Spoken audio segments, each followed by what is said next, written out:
Hello everyone! In today's quick tutorial, I will show you how to export your chat on Qwen in just a simple step. So let's jump right in.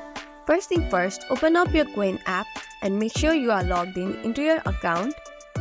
Now head over to your chat section and tap onto the profile icon at the top right corner of your screen. Here you will be able to see the setting option. Tap on it. From here, tap onto the chat option. Tap on to export chat.